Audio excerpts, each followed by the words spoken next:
relationship status between Stephen King and I, it's complicated.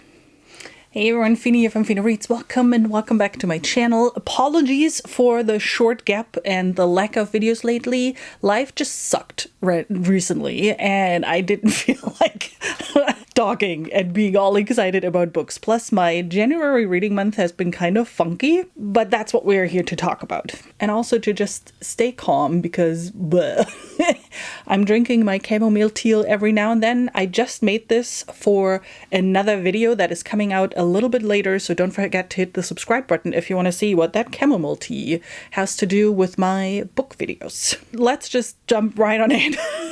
There's no need to ramble around this. Starting with real quick stats, I read 7 books in January, one of which I DNF'd, and I'm going to talk about that one.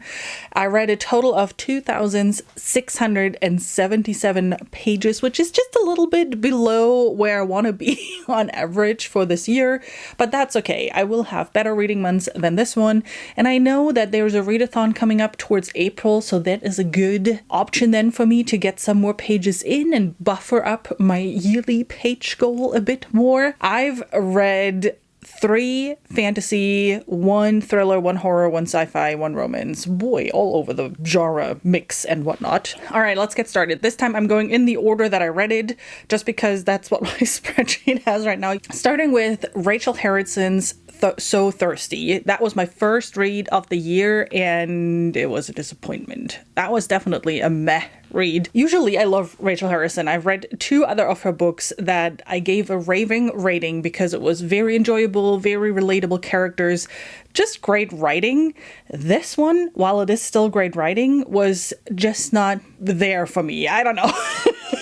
So first of all, this is about a young woman that is kind of stuck in a we are used to it type of relationship and she wants to get out of it. So she and her best friend, who is a crazy girl who goes on party all the times and all that kind of stuff, are leaving for her birthday weekend. And, you know, girls just want to have a little bit fun.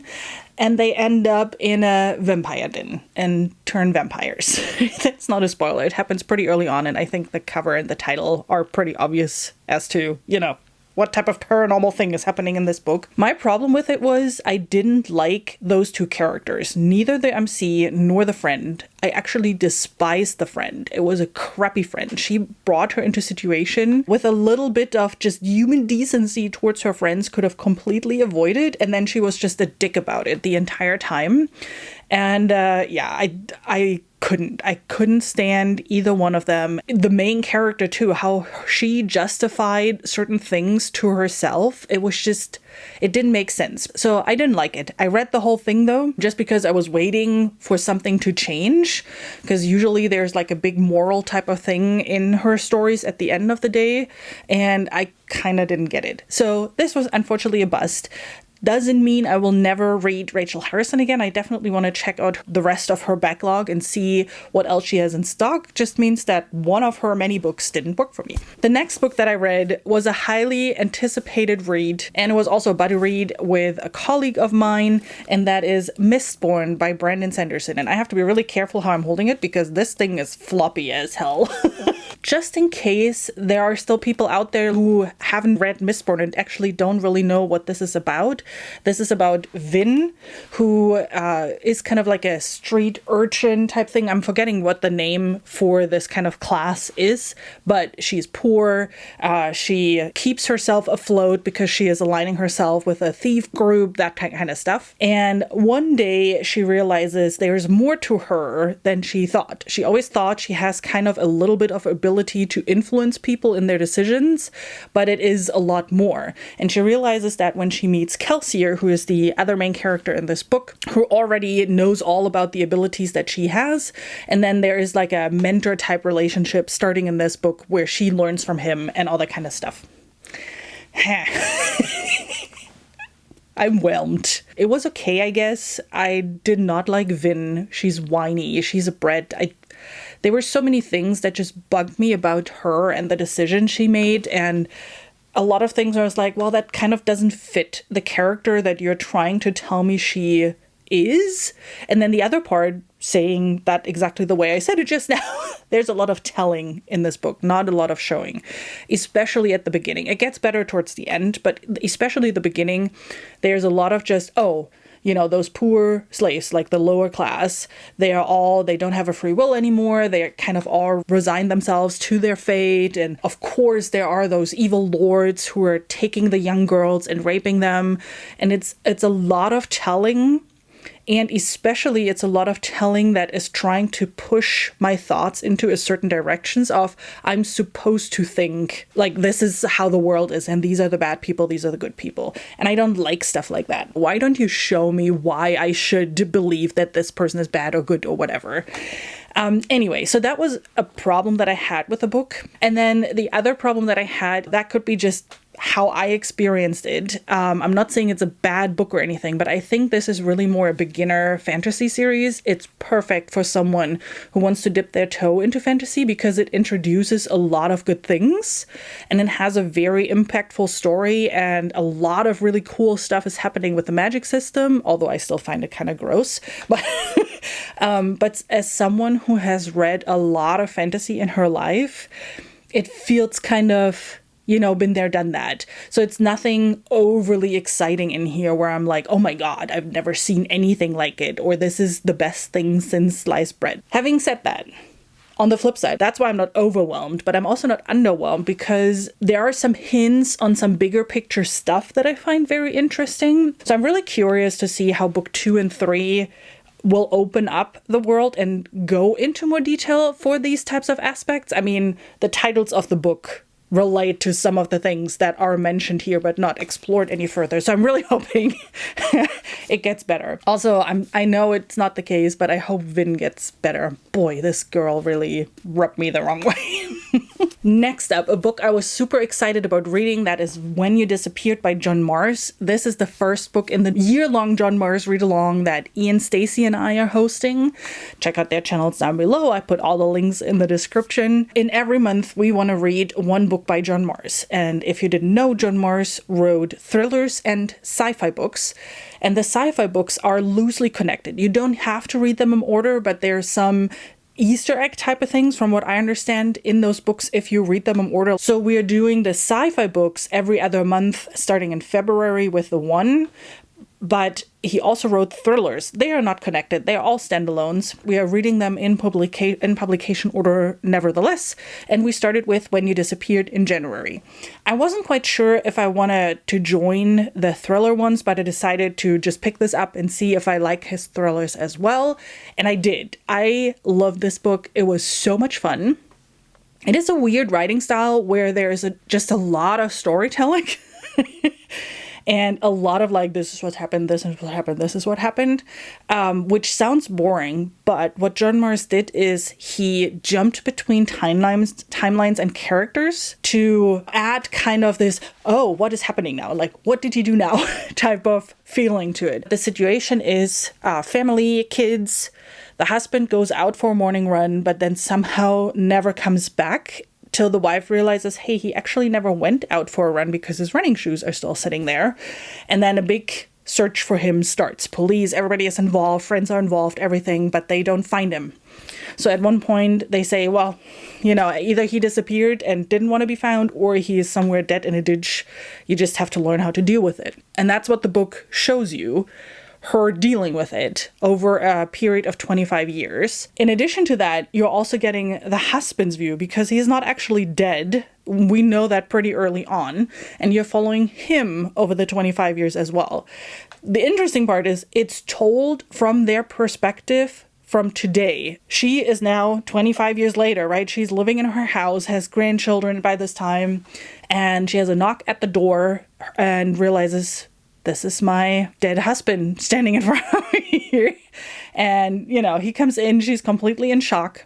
And then he tells his story to her. And that's when you then jump back in time and see it from the then timeline perspective. Sounds super confusing. It's really not. But that made the book for me very interesting, just because of the way he decided to tell us the story. It's dark. So the revelation, even though I saw it coming that that's what it was, it is still really dark. And the ending kind of, I had to laugh out loud because it was so ridiculous in a good way to me. It's a very specific trope that I don't want to reveal because it would spoil the whole book. But once you know that that is the trope, you're like, what the fuck? It was awesome. For the next one, I need to drink some calm chamomile tea. Hang on a second. Because I think I'm done for a while with Mr. King. Jake and Ian organized a year-long Stephen King book club where they read one Stephen King book every month. The first month was different seasons. I didn't have the novella collection here, but I had two of the short stories, or novellas rather, that are in different seasons. I had them as individually published books here. So I decided to put both of those onto my TBR and read those. And as you can see, this is my DNF, so I'm about halfway into Apt Pupil. I didn't read the other one, which would have been The Body, I believe. I mean, I knew that the theme, the general theme of it, because the cover is very clear on that part. The description in the back is as well. Given the current situation in the US or generally in the world with that theme, it was probably already a back pick to read because I'm already pissed at everything that is happening anyway. Fuck Nazis, by the way. That already didn't help. I wanted to read it anyway. I mean, I grew up in Germany, so I've read a lot of fiction and nonfiction around World War II, so the topic itself is not really what bothered me. It's other things that actually do not relate to that particular theme as well. Really quick, so this is about a young boy, 13, 14, blonde, blue eyes. He has a paper route. He's really good at school. He's like the perfect child, if you will. Till he gets his hand on some magazines from World War II that describe what was happening then. This plays in the 70s, I believe, by the way, so it's a little bit closer to that timeline, with pictures from that time, stories about the Nazis, the concentration camps, all that kind of stuff. And he is immediately fascinated in the sense of he is rooting for the Nazis. And then by accident, he finds out there's one living very close to him. So he blackmails the guy to tell him all the juicy stories, because that dude was not just a random Nazi, he was the leader of one of the concentration camps. So he was responsible for a lot of the death. That is one thing, and that is already a rather heavy topic. There are some scenes, obviously, that are being discussed, so if you're sensitive to that, you already should not read this book. But then on top of that, he is making things a lot darker. I don't even want to use the word dark because for me that means something different. It's just nasty and gross. Like, I don't have other words to describe it. If you don't want to hear it, just fast forward a couple of seconds to the next book. But just in case you want to know what really pissed me off about this book, it would be spoilery till about here. One scene is the older guy is catching a cat in the back of his yard and throwing the still living cat into his oven and is baking it in there. And it's on page. So that is one, till it's dead, obviously. And then the other one, and that's when I put the book down, is like, I'm done with this, is the young boy is dreaming that 13, that he is raping a 16-year-old girl while wearing a dildo that sends electrical currents through the other person. So while he's raping her, the moment he's coming, he's pushing a button and then electrocuting the girl. I'm done. I need a break. Next book. And I'm leaving this in the corner of shame back there. Next book. I needed something very different after this. No surprise, I guess. So I decided to pick up True Teryn, which is the second book in the last Luminian series by S.G. Blaze. This is a sci-fi romance, a very fantasy heavy. So if you want to check out Last Luminium, watch my other wrap-ups where I talk a little bit more about what that is. This is a world-building book more. We are traveling to a different planet and we get to know that planet in a bit too much detail, in my opinion, but it's fine. Like all the names of the mountains and the seas and all the animals that are living there, and the names are all a bit cheesy. But aside of that, you know, I just like the story. I like the main characters. I want to see where the journey for our main character Lila is going.